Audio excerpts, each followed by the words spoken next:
On 15th January 1966, an elite army squad invades the home of Tafawa Balewa. The squad suppresses the security guards, grabs Balewa up, and loads him into a car, then drives off. 6 days later, on 21st January 1966, the body of Tafawa Balewa is identified among corpses in a bush by the roadside. The Prime Minister of Nigeria, Abubakar Tafawa Balewa, is dead. Balewa became Prime Minister before Nigeria achieved her independence. He held the office till January of 1966, the time of his abduction by the army unit.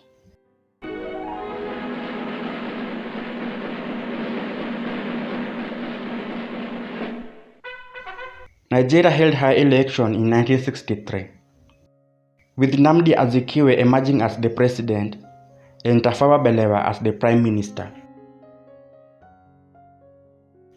By the time of independence, Nigeria had ethnically inclined boundaries. Nigeria had three divides. The northern Nigeria, that houses Hausa Fulani,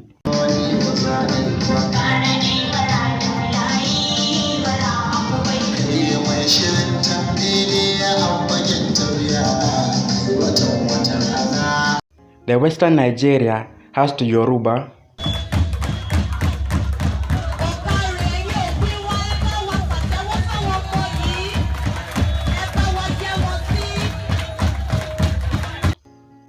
and the eastern part comprised of the Igbo.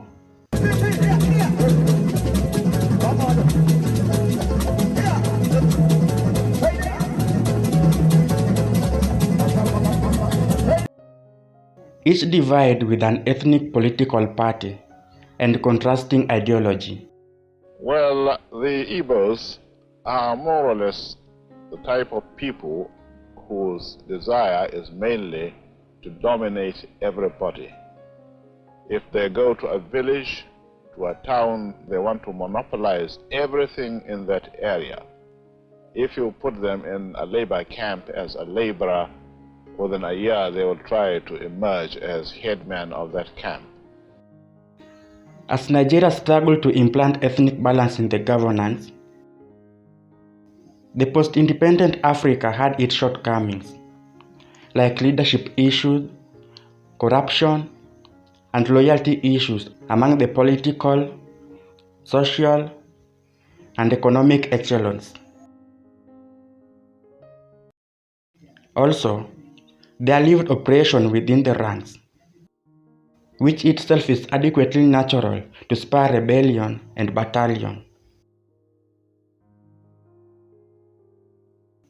In the late 1965, the president of independent Nigeria, Nnamdi Azikiwe, took a long leave, prompting the leadership of the Senate to assume as the acting president of Nigeria.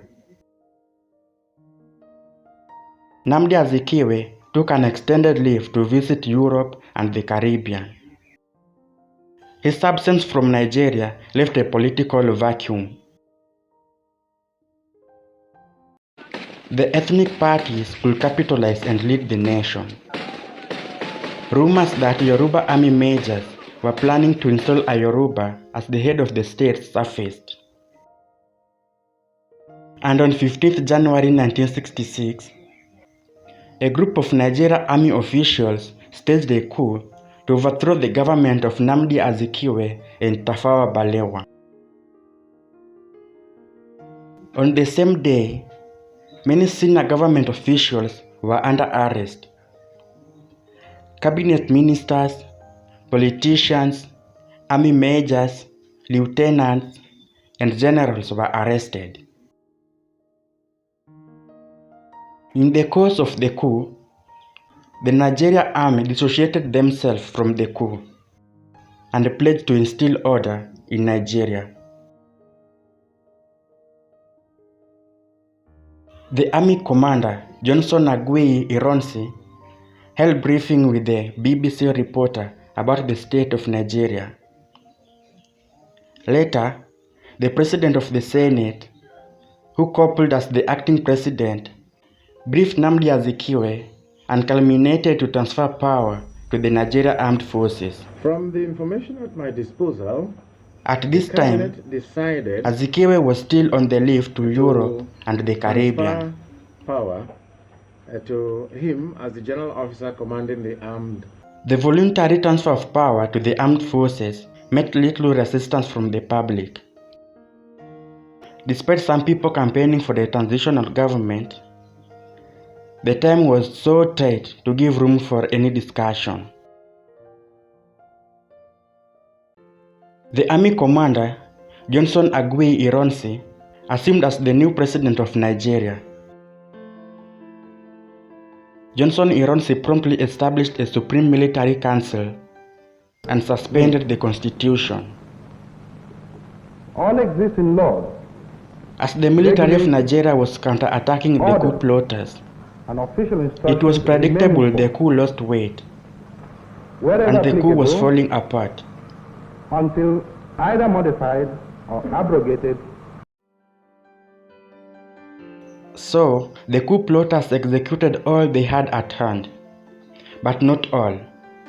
They still had at disposal the senior government leaders they arrested in the early days of the coup. The plotters manipulated the killing of the abducted leaders who would plant aura of fear amongst the public and possibly warn the military from pursuing them, or organizing effective programs to counter the success of the coup. On 21st January 1966, a number of dead bodies were discovered in a bush by the roadside. Some bodies had already been infested by maggots and others still fresh.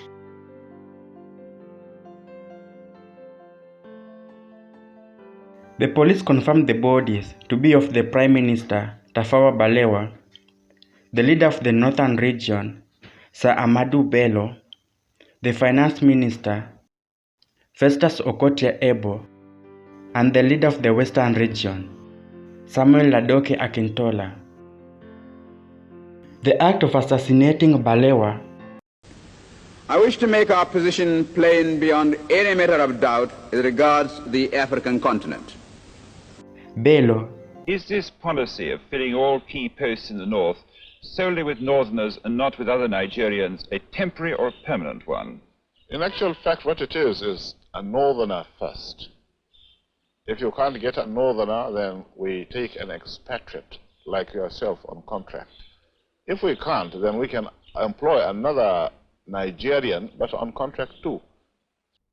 Akintola and Festus Okotie, alongside 18 other leaders in Nigeria, rendered the coup infamous. Soon after dawn, men of the scheme unraveled to their fates. Masses backed the military to pursue the coup makers and arrest them. Subsequently, coup plotters were being arrested by the military unit. You dash down, you pick your man, you move. Seeing the coup has fallen flat, the remaining coup plotters exited Nigeria. The coup failed, and notable figures like Tafawa Balewa and 22 others were down.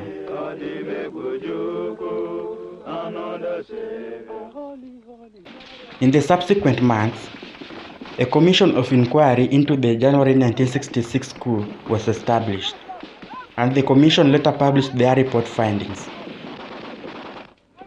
The key plotters of the coup were identified to be Major Emmanuel Ifeajuna and Major Kaduna Nzegu. What was striking is that the majority of January 1966 coup plotters were Igbo, the same ethnicity that President Nnamdi Azikiwe emanated. Again, the army commander, Johnson Agui Ironsi, was an Igbo.